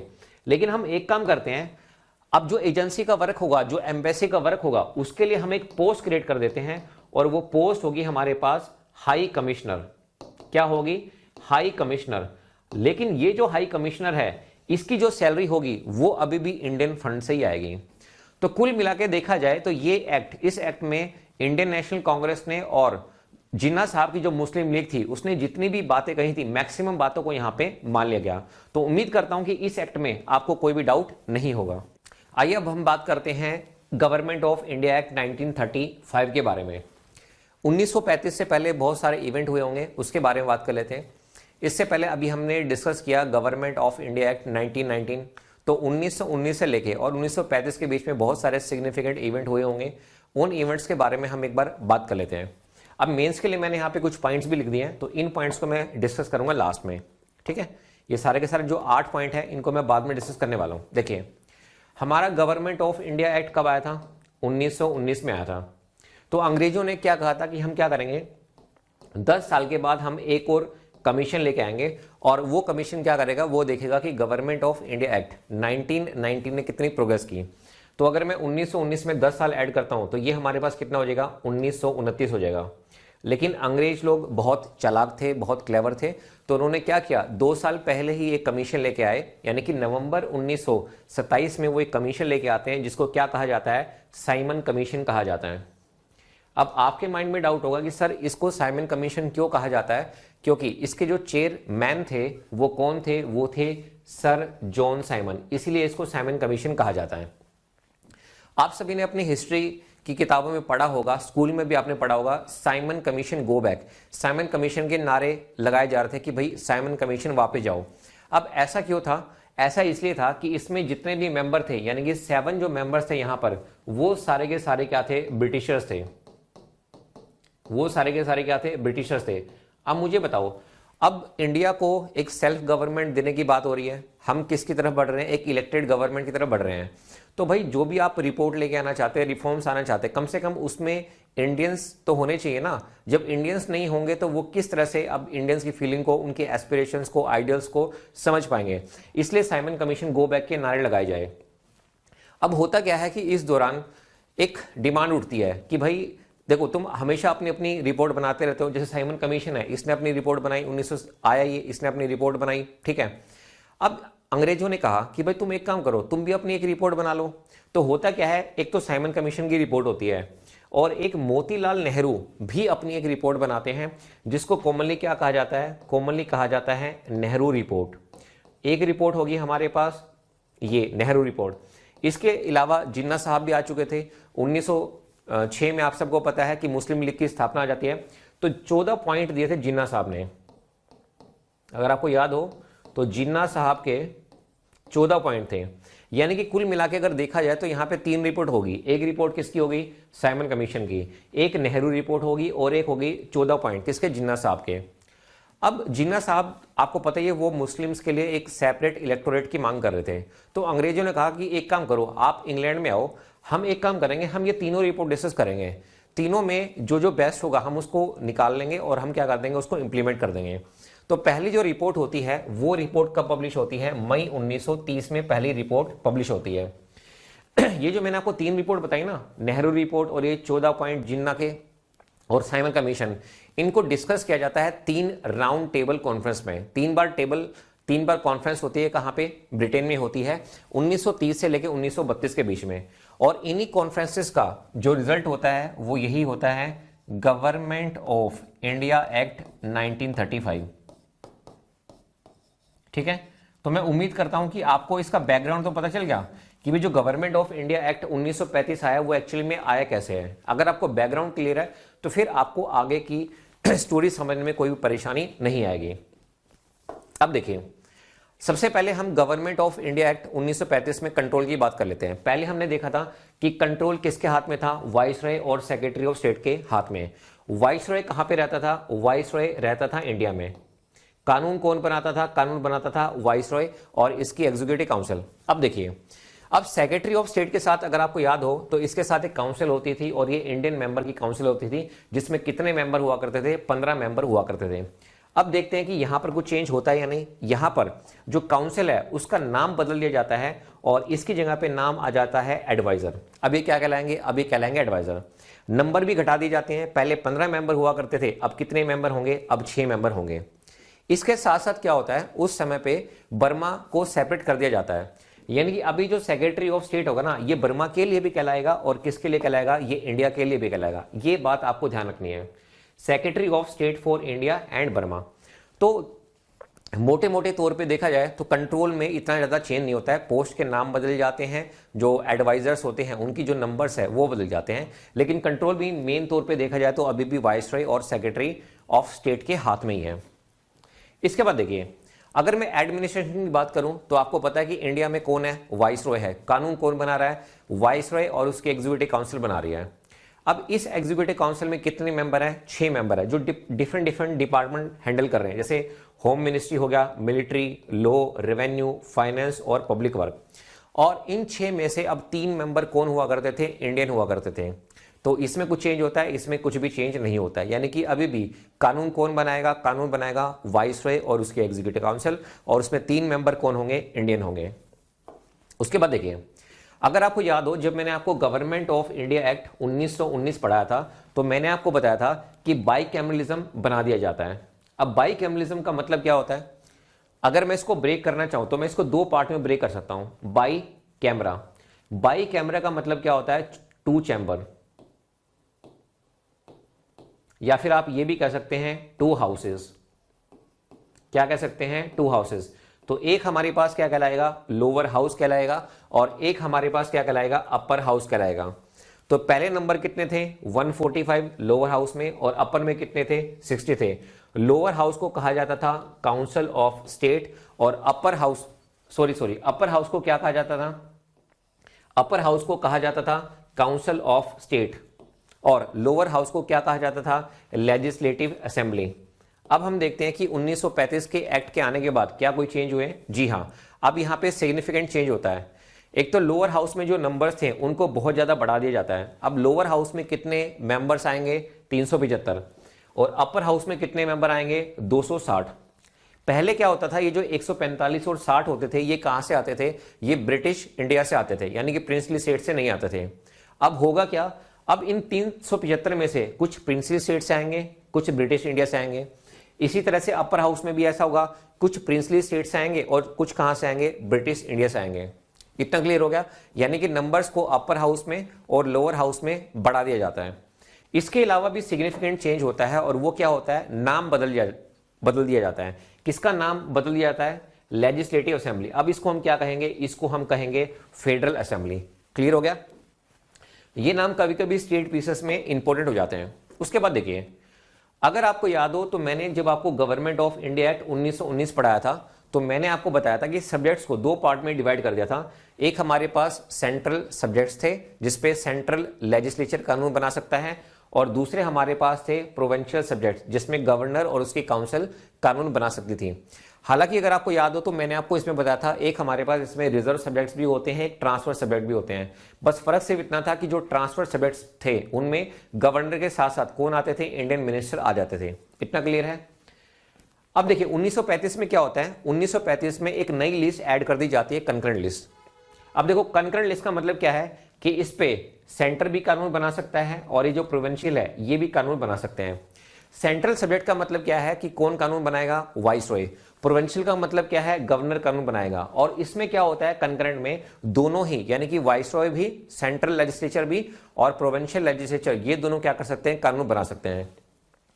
अब आपके माइंड में एक डाउट आ रहा होगा कि सर बहुत सारे मैटर ऐसे भी तो हो सकते हैं ना जो ना तो सेंट्रल सब्जेक्ट्स में होंगे, ना ही कंकरेंट लिस्ट में होंगे, ना ही प्रोविंशियल सब्जेक्ट्स में होंगे। उनको क्या कहा जाएगा, उनको कहा जाएगा रेजिडुअल मैटर्स या रेजिडुअल सब्जेक्ट्स कहा जाएगा। अच्छा, इनके ऊपर कानून कौन बनाएगा, इनके ऊपर कानून बनाएगा वाइसरॉय। क्योंकि इंडिया में अभी भी कानून बनाने के लिए जो सबसे बड़ी पोस्ट है वो किसकी है, वाइसरॉय की है और उसकी एग्जीक्यूटिव काउंसिल की है। हालांकि इसमें एक छोटा सा चेंज और भी होता है, सेंट्रल सब्जेक्ट्स का जो नाम है वो बदल दिया जाता है। अब इसको हम क्या कहेंगे, इसको हम कहेंगे फेडरल सब्जेक्ट्स। तो यहां पे मैंने बताया कि यहां पे जो मेन चेंजेस होते हैं वो क्या होते हैं। अब हम चलते हैं अपने लास्ट में कहां पे, अच्छा इसमें एक बात और मैं आपको बता देता हूं। फेडरल सब्जेक्ट नाम तो बदल दिया, यहां पे सेंट्रल सब्जेक्ट्स का नाम बदल के फेडरल सब्जेक्ट हो जाता है। अब इसमें भी हमारे पास दो तरह के सब्जेक्ट होते हैं, एक होता है ट्रांसफर्ड सब्जेक्ट और एक हमारे पास होते हैं रिजर्व सब्जेक्ट। अब देखो एक बात तो साफ है कि यहां पे जो कानून बनाएंगे वो कौन रहेंगे, वाइसरॉय। यानी कि वाइसरॉय यहां पर भी रहेंगे और वाइसरॉय यहां पर भी रहेंगे। देखो रिजर्व का मतलब क्या है, रिजर्व सब्जेक्ट का मतलब यह है कि यहां पे वाइसरॉय और उसकी एग्जीक्यूटिव काउंसिल रहेगी, वाइसरॉय और उसकी एग्जीक्यूटिव काउंसिल रहेगी। अच्छा, सेंट्रल ये जो ट्रांसफर सब्जेक्ट्स है इसमें क्या रहेगा, इसमें वाइसरॉय प्लस में इंडियन मिनिस्टर्स रहेंगे। कौन रहेंगे, इंडियन मिनिस्टर्स। क्लियर है। ये यहां पे एक हल्का सा चेंज होता है, यानी कि पहले आपने देखा होगा कि ये सब चीजें ट्रांसफर सब्जेक्ट्स और रिजर्व सब्जेक्ट आपको कहां पे देखने को मिलते थे, प्रोविंशियल लेजिस्लेचर में देखने को मिलते थे। लेकिन अब ये कहां पर आ गए हैं, देखा जाए तो फेडरल लिस्ट में ये चीजें आ गई हैं। उसके बाद देखिए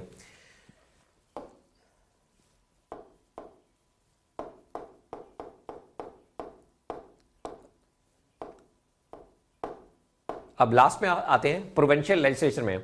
आपने देखा होगा गवर्नमेंट ऑफ इंडिया एक्ट 1919 जब आया था तो उसने डायरेक्टली को क्या किया था, इंट्रोड्यूस किया था प्रोविंशियल में। अब देखिए अब यहां पे क्या है, इसको ड्यूल गवर्नमेंट को प्रोविंशियल लेजिस्लेचर में खत्म कर दिया। अब यहां पे कानून कौन बनाया जाएगा, किसके द्वारा बनाया जाएगा, अब यहां पे कानून कौन बनाएगा, जो लॉ बनाए जाएंगे वो बनाए जाएंगे गवर्नर और इंडियन मिनिस्टर्स की हेल्प से। कौन बनाएंगे, इंडियन मिनिस्टर्स। क्लियर है। तो ये यहां पे एक मेजर चेंज होता है। तो मैंने आपको बता दिया सेंट्रल लेजिस्लेचर में क्या क्या चेंज है, नंबर बढ़ जाते हैं, अपर हाउस में, लोअर हाउस में, प्रोविंशियल में हमारे पास क्या क्या चेंज होते हैं। तो सभी चेंजेस को मैंने आपको बता दिया है। अब मैंने 8 पॉइंट यहां पे लिखे हैं किसके लिए, मेंस के लिए। तो वो 8 के 8 जो पॉइंट हैं वो मैं आपको यहां पे बता देता हूं। तो वो हम एक बार डिस्कस कर लेते हैं, जो मैंने आपको 8 पॉइंट स्टार्टिंग में लिखवाए हुए हैं। तो उनके बारे में हम एक बार बात कर लेते हैं। देखिए अब पहला जो पॉइंट है वो ये है, the government of India act 1935। Background मैंने आपको बता दिया था, हिस्ट्री मैंने आपको बता दी थी। Was a significant constitutional reforms. क्या ये एक सिग्निफिकेंट कॉन्स्टिट्यूशनल रिफॉर्म है, बिल्कुल है, क्योंकि भाई अपर हाउस में सीटें बढ़ जाती हैं, लोअर हाउस में सीटें बढ़ जाती हैं। अब इलेक्शंस और नॉमिनेशन कहां से होंगे, प्रिंसली स्टेट से भी होंगे और ब्रिटिश इंडिया से भी होंगे। In India that replace the government of India act 1919। तो गवर्नमेंट ऑफ इंडिया एक्ट 1919 को रिप्लेस करने के लिए एक नया एक्ट लेके आया जाता है, उसको बोलते हैं 1935 act. Second, the act provided for the establishment of A federal system. देखो फेडरल सिस्टम का मतलब क्या है, फेडरल सिस्टम का मतलब है कि सेंटर के पास भी पावर है, स्टेट के पास भी पावर है। मतलब सेंट्रल लेजिस्लेचर के पास कुछ मुद्दे हैं जिन पे वो कानून बनाएंगे और प्रोविंशियल लेजिस्लेचर में भी कुछ मुद्दे हैं जिन पे गवर्नर और इंडियन मिनिस्टर क्या करेंगे, कानून बनाएंगे। ठीक है। Federal system of government in India with the provinces and princely state as its unit. ये हम डिस्कस कर चुके हैं। तीसरा point, the act introduce the concept of diarchy which divided the power of government between the central and provincial government। जैसे मैंने बताया, centre के पास कुछ मुद्दे हैं वो कानून बना सकते हैं, स्टेट के पास कुछ मुद्दे हैं वो कानून बना सकते हैं। The act also provided for the establishment of A federal court and a reserve bank of India. ये काफी इंपॉर्टेंट पॉइंट है।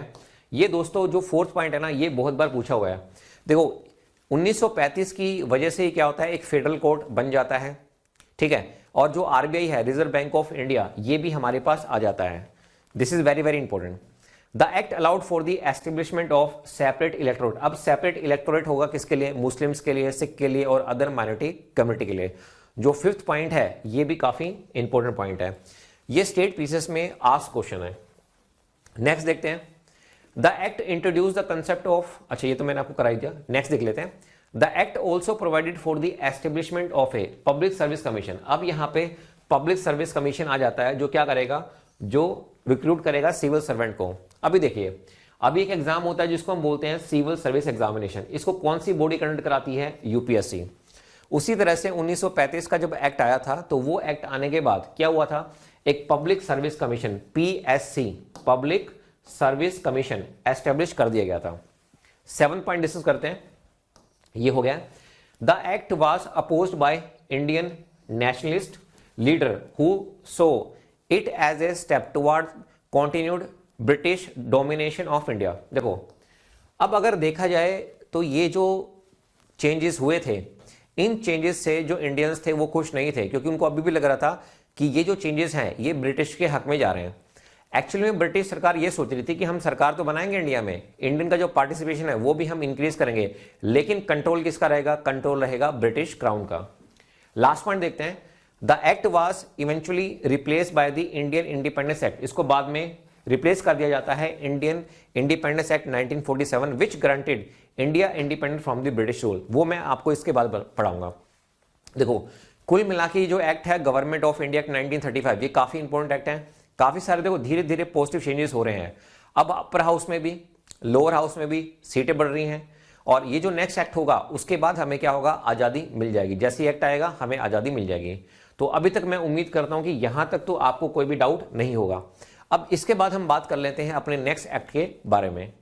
आइए बात करते हैं अब हम अपने नेक्स्ट इंपॉर्टेंट एक्ट के बारे में, that is the India independence act 1947। अब देखिए ब्रिटिश पार्लियामेंट में एक बिल पास होता है, और वो पास कब होता है, वो होता है, डेट बहुत इंपॉर्टेंट है, जुलाई 18 1947। तो इस दिन क्या होता है, इंडिया इंडिपेंडेंस एक्ट पास हो जाता है। कहां पे, इंडिया में नहीं, कहां पे पास होता है, ये पास होता है ब्रिटिश पार्लियामेंट में। इसको याद रखिएगा, ये आपका पास होता है ब्रिटिश पार्लियामेंट में। देखिए अगर आज की डेट में अगर मैं इंडियन पार्लियामेंट सिस्टम के बारे में बताना चाहूं, मान लीजिए एक कॉन्स्टिट्यूशनल अमेंडमेंट बिल है, तो आप उसको किसी भी हाउस में इंट्रोड्यूस करा सकते हो। तो मान लो आपने उसको इंट्रोड्यूस कराया लोकसभा में, पास हो गया, राज्यसभा में इंट्रोड्यूस कराया, पास हो गया। तो वो जो बिल है वो एक्ट कब बनता है, जब प्रेसिडेंट साहब क्या कर देंगे, सिग्नेचर कर देंगे। इसी तरह से क्या होगा उस समय पे, यानी कि 1947 में 18 जुलाई 1947 को वो फाइनली कहां से पास हो जाता है, ब्रिटिश पार्लियामेंट से पास हो जाता है। लेकिन ये फोर्स में कब आता है, ये आपका फोर्स में आता है 15 अगस्त 1947 को। कब आता है, 15 अगस्त 1947 को। अब इस 15 अगस्त के पीछे भी एक कहानी है। जैसे मैंने आपको 26 जनवरी के पीछे एक स्टोरी सुनाई थी ना, इसी तरह से ही 15 अगस्त के पीछे भी एक कहानी है। वो कहानी क्या है उसके बारे में अभी मैं आपको बताने वाला हूं। अब देखिए, अब मैंने इसमें जितने भी पॉइंट्स हैं, क्योंकि ये मेंस के लिए भी काफी इंपॉर्टेंट पॉइंट है, क्वेश्चन बन सकते हैं इसमें मेंस में, तो मैंने यहाँ पे आपको 8-9 पॉइंट लिख के दिए स्लाइड में, तो वो मैं एक बार पढ़ता जाऊंगा और जो जो इंपॉर्टेंट पॉइंट आते जाएंगे उनको मैं डिस्कस करता जाऊंगा। तो पहला पॉइंट तो मैंने आपको यहाँ पे ये बता दिया। उसके बाद देखिए, the act provided for the partition of India into 2 separate countries. एक रहेगा इंडिया और एक है हमारे पास पाकिस्तान। अब यहाँ पे 2 कंट्री बन जाती हैं, एक हमारे पास पाकिस्तान है, एक हमारे पास क्या है, इंडिया है। उस समय पे जब पार्टीशन हुआ था तो वाइसरॉय कौन बना दिए गए थे, उस समय पे वाइसरॉय थे माउंटबेटन।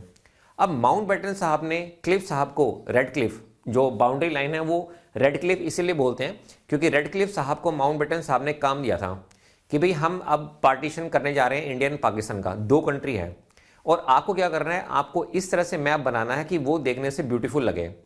अब जो क्लिप साहब थे उनके पास इतना टाइम था नहीं कि वो फिजिकली जाके बाउंड्री देखें, तो उन्होंने क्या किया, उन्होंने बैठे बैठे कमरे के अंदर बैठे बैठे डिवाइड कर दिया 2 नेशंस को। और इनफैक्ट उन्होंने अपनी ऑटोबायोग्राफी में लिखा भी हुआ है कि मैंने 2 कंट्री नहीं बल्कि 2 भाइयों को, ब्रदर सिस्टर को मैंने डिवाइड किया है, आज के बाद मैं कभी भी ऐसा काम नहीं करूंगा। ऐसा रेड क्लिफ साहब ने अपनी किताब में लिखा। अब देखिए उस समय पे एक बन जाता है वेस्ट पाकिस्तान, एक बन जाता है ईस्ट पाकिस्तान। ये जो वेस्ट पाकिस्तान है ये आज की डेट में क्या कहलाता है, पाकिस्तान। अब आपके माइंड में डाउट होगा कि सर ये ईस्ट पाकिस्तान कहाँ गया। ईस्ट पाकिस्तान अभी भी है, बस इसका नाम बदल गया है। अब इसका नाम क्या हो गया है, बांग्लादेश। क्या हो गया है, बांग्लादेश। अब बांग्लादेश की भी एक कहानी है, इसको मैं अलग से वीडियो में आपको डिस्कस करा दूंगा। तो कहने का मतलब ये है कि ये एक्ट 2 कंट्री के पार्टीशन कर देता है, एक पाकिस्तान बन जाता है और एक क्या बन जाता है, इंडिया। अब देखिए आपको मैंने बताया था कि ये जो एक्ट है ये 18 जुलाई 1947 को पास हो जाता है ब्रिटिश पार्लियामेंट से, लेकिन ये फोर्स में कब आता है, इफेक्ट में कब आता है। This act came into effect on 15 अगस्त 1947। ये 15 अगस्त 1947 में इफेक्ट में आता है। अब मैंने बताया था पास हो गया था 18 जुलाई को, लेकिन ये इफेक्ट में कब आता है, 15 अगस्त को। इसके पीछे की कहानी क्या है, माउंटबेटन साहब ये कहते हैं कि 15 अगस्त का जो दिन है वो हमारे लिए बहुत ही महत्वपूर्ण है। क्यों, क्योंकि इस दिन जो जापान की सेना थी उसने क्या कर दिए थे, अपने हथियार डाल दिए थे, सरेंडर कर दिया था। इसलिए माउंटबेटन साहब ने कहा कि भाई ये जो एक्ट लागू होगा ना, ये किस दिन से लागू होगा, ये लागू होगा आपका 15 अगस्त 1947 से। इसीलिए ब्रिटिश की पार्लियामेंट में तो पहले पास हो गया था 18 जुलाई को, लेकिन इसको लागू किया गया कब, 15 अगस्त 1947। मतलब अब हम पूरी तरह से आजाद हो गए हैं। उसके बाद देखिए, the act provided for the creation of 2 dominion, India and Pakistan with their own constitution and government। देखिए कभी कभी आपको बहुत सारे पॉलिटी के कीवर्ड्स आपको मिलेंगे, जैसे यहाँ पे एक वर्ड आ रहा है डोमिनियन। मेंस के पेपर में आपको देखने को मिल सकता है, प्रीलिम्स के पेपर में आपको ये देखने को मिल सकता है। देखो डोमिनियन का मतलब क्या है, अब इंडिया एक डोमिनियन बनने जा रहा है, पाकिस्तान भी डोमिनियन बनने जा रहा है। इसका मतलब यह है कि ये वो कंट्री होती है जिनका अपना कॉन्स्टिट्यूशन होता है और अपनी क्या होती है, सरकार होती है। ठीक है, नेक्स्ट पॉइंट देखते हैं, 5th point. The act give the Indian princely state, ये काफी इंपोर्टेंट है। The act give the Indian princely state the option to either join India or Pakistan और रिमेन इंडिपेंडेंट। देखो आजादी से पहले इंडिया में कितनी रियासतें थी, 563। ठीक है, अब इन 563 में से जो 560 हैं वो किसके साथ आ जाती हैं, वो कहते हैं भाई हम इंडिया का पार्ट बनेंगे। अब ये जो माउंटबेटन साहब का प्लान था ना, ये प्लान क्या कहता है, भाई जो प्रिंसली स्टेट इंडिया का पार्ट बनना चाहते हैं इंडिया का पार्ट बन जाओ, पाकिस्तान का पार्ट बनना चाहते हैं पाकिस्तान का पार्ट बन जाओ, और अगर आप अपने आप को इंडिपेंडेंट रखना चाहते हैं तो आप इंडिपेंडेंट रह लो, हमें कोई दिक्कत नहीं है। तो 563 जो रियासतें थी उसमें से 560 तो किसके साथ चली जाती हैं, इंडिया के साथ। अब 3 नहीं जाते हैं।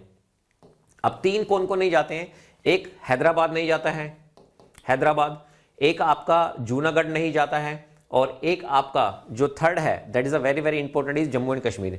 अब तीनों की कहानी है। सबसे पहले मैं कहानी स्टार्ट करता हूं हैदराबाद की। हैदराबाद की कहानी क्या है, अब हैदराबाद का जो निजाम होता है वो कहता है भाई मैं ना तो इंडिया में मिलूंगा ना मैं पाकिस्तान में मिलूंगा। एक्चुअल में निजाम साहब के पास पैसा बहुत ज्यादा था। आप देखोगे जितनी भी प्रिंसली स्टेट है उनमें से अगर कोई सबसे अमीर था तो वो हैदराबाद के निजाम साहब थे।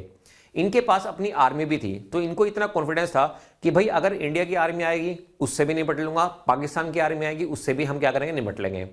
तो 15 अगस्त के बाद क्या होता है, नेहरू साहब बोलते हैं पटेल साहब को कि भाई पटेल साहब अब आप हैदराबाद को संभालो। तो ये एक ट्रीटी हो जाती है इन दोनों के बीच में, सेना भेज दी जाती है हैदराबाद में कि भाई अगर आप फाइट ही करना चाहते हो तो हम अपनी सेना लेके आ जाते हैं और 2-2 हाथ कर लेंगे। हालांकि इतनी ज्यादा नौबत नहीं आती है, वो ट्रीटी साइन हो जाती है। तो हैदराबाद क्या है, इंडिया का पार्ट बन जाता है। अब हैदराबाद में क्या है, हैदराबाद में रूलर मुसलमान है लेकिन मैक्सिमम क्या है, हिंदू है। अच्छा जूनागढ़ में क्या होता है, जूनागढ़ में भी सेम है, यहां पे भी जो रूलर है वो मुस्लिम है और मैक्सिमम जो पॉपुलेशन है वो क्या है, हिंदू है। अब जूनागढ़ का जो हेड था, जो राजा था, जो यहाँ इस प्रिंसली स्टेट का जो हेड था, वो क्या करता है, पाकिस्तान के साथ एक ट्रीटी साइन कर लेता है कि भाई अब हम क्या करेंगे, पाकिस्तान में मिलने जा रहे हैं। लेकिन मैक्सिमम जो पॉपुलेशन थी वो क्या थी, हिंदू थी। अब वो वहां पे रिवोल्ट स्टार्ट हो जाता है और इंडियन गवर्नमेंट के पास एक अच्छा मौका होता है कि भाई हम एक काम करते हैं, अब प्लेबेसाइड करा देते हैं। प्लेबेसाइड का मतलब क्या है, वहां पे वोटिंग हो गई कि भी आप बताओ, आप पाकिस्तान के साथ जाना चाहते हैं या इंडिया के साथ जाना चाहते हैं? तो उस समय पे जूनागढ़ की 99.9% जनता ने इंडिया के फेवर में वोट किया कि भाई हम तो इंडिया का हिस्सा बनने चाह रहे हैं। क्यों पाकिस्तान क्यों बना था? जिन्ना साहब ने पाकिस्तान की डिमांड क्यों रखी थी? क्योंकि पाकिस्तान एक मुसलमानों के लिए सेपरेट देश होगा। अब इसमें जूनागढ़ में क्या है, मैक्सिमम हिंदू है, तो वो पाकिस्तान के साथ मिलना नहीं चाहेंगे। तो इस तरह से क्या हुआ, जूनागढ़ में मिल गया। अब स्टोरी रह जाती है किसकी? जम्मू एंड कश्मीर की। अब जम्मू कश्मीर की स्टोरी क्या है? अब यहां पे राजा क्या है? हिंदू है, हिंदू रूलर, लेकिन मेजोरिटी यहां पे क्या है? मुस्लिम है। अब ये भी कहता है ना तो मैं इंडिया का पार्ट बनूंगा ना मैं पाकिस्तान का पार्ट बनूंगा। अब 15 अगस्त 1947 के बाद क्या होता है, कुछ समय के बाद जो पाकिस्तान की आर्मी है अब वो इंडिया में एंट्री मार लेती है। कहां से? कश्मीर से। तो आप ये जो हिस्सा देख रहे हो ना, ये जो आप यहां पे हिस्सा देख रहे हो, ये पहले कश्मीर था, लेकिन इतने हिस्से पे क्या होता है, यहां इतने हिस्से तक पाकिस्तान की आर्मी एंटर कर चुकी होती है। तो उसके बाद राजा हरि सिंह क्या करते हैं, नेहरू साहब के साथ साइन वाइन करते हैं कि भी आप हमें बचा लो, हम इंडिया का पार्ट बनने जा रहे हैं। तो जो भी साइन होता है, ट्रीटिविटी होती है। तो इस समय तक पाकिस्तान इतने अंदर आ चुकी थी, तो इसी हिस्से को क्या बोला जाता है? POK बोला जाता है। तो इस तरह से क्या हुआ कि जो बाकी रियासतें हैं वो भी क्या हुआ, इंडिया का पार्ट बन गई। तो यही मैंने यहां पे लिखा है। उसके बाद देखिए, the act granted Indian citizens the right to choose their own government through free and fair election. अब देखो, अब ऐसा नहीं है कि भाई हमेशा कांग्रेस की सरकार ही रहेगी या बीजेपी की सरकार रहेगी या किसी और पार्टी की सरकार रहेगी, ये आपके हाथ में है। आपके हाथ में कैसे है? इलेक्शन अब दे दिए गए हैं, यानी कि इलेक्शन में जिस पार्टी को आप पसंद करते हैं, जो पार्टी आपके लिए काम करेगी, उसको आप वोट दो, वो सत्ता में आएगी, वो आपके लिए क्या करेगी? कानून बनाएगी। तो ये भी एक अच्छा फीचर है कि इसका इंडिया इंडिपेंडेंस एक्ट 1947 का। अब मैं ये क्यों बता रहा हूं, ताकि आप मेंस के पेपर में लिख पाओ, या प्रीलिम्स में कभी कभी ऐसा होता है मैच द फॉलोइंग में, या फिर आप बताइए इनमें से कितने कथन जो हैं वो सही हैं। देखिए, the act also provided for the division of asset and liability between the India and Pakistan. अब बहुत सारे जो एसेट होते हैं, लाइबिलिटी होते हैं, वो डिवाइड कर दी जाते हैं किसके बीच में? इंडिया के बीच में और पाकिस्तान के बीच में। नेक्स्ट पॉइंट देखते हैं, the act mark the end of British colonial rule. अब ब्रिटिश का जो कॉलोनियल रूल है इंडिया से वो खत्म हो जाएगा। And pave the way for the formation of a democratic republic in India. अब इंडिया क्या है? एक डेमोक्रेटिक कंट्री है। इंडिया क्या है? एक रिपब्लिक कंट्री है। इनके वर्ड्स को मैं और डिटेल में डिस्कस करूंगा। डेमोक्रेटिक का मतलब क्या होता है, रिपब्लिक का मतलब क्या होता है। जब मैं आपको प्रियम्बल पढ़ाऊंगा तो प्रियम्बल में मैं पूरा एक एक लेक्चर डेडिकेट करूंगा डेमोक्रेसी के लिए, पूरा एक लेक्चर डेडिकेट करूंगा रिपब्लिक के लिए। रिपब्लिक का मतलब है कि head of the state is not nominated, वो इलेक्टेड होके आएगा। जैसे प्रेसिडेंट साहब हैं वो क्या होके आएंगे? इलेक्ट होके आएंगे। इसके बारे में भी हम बात करेंगे। लास्ट पॉइंट पे आते हैं, the India independence act 1947 remain a significant milestone in India's history and is celebrated as independence day every year on August 15। तो ये जो दिन है 15 अगस्त का, ये बहुत ही इंपॉर्टेंट है और इस दिन हम क्या करते हैं? इंडिपेंडेंस डे सेलिब्रेट करते हैं। तो दोस्तों, अगर आपने देखा हो तो मैंने आपको हिस्टोरिकल बैकग्राउंड पार्ट 1 भी पढ़ा दिया है और मैंने अब यहाँ पे पार्ट 2 भी करा दिया है। तो तकरीबन ये 14-15 जो एक्ट हैं कुल मिला के सारे मैंने एक्ट यहाँ पे क्लियर करा दिए हैं। तो मैं उम्मीद करता हूं कि आपको ये वीडियो अच्छी लगी होगी। अगर अच्छी लगी हो तो आप इसको शेयर कीजिएगा, लाइक कीजिएगा, और अगर आपने चैनल को सब्सक्राइब नहीं किया तो अभी आप कर लीजिएगा। आपको मेरी दोस्ती की कसम। Thank you so much.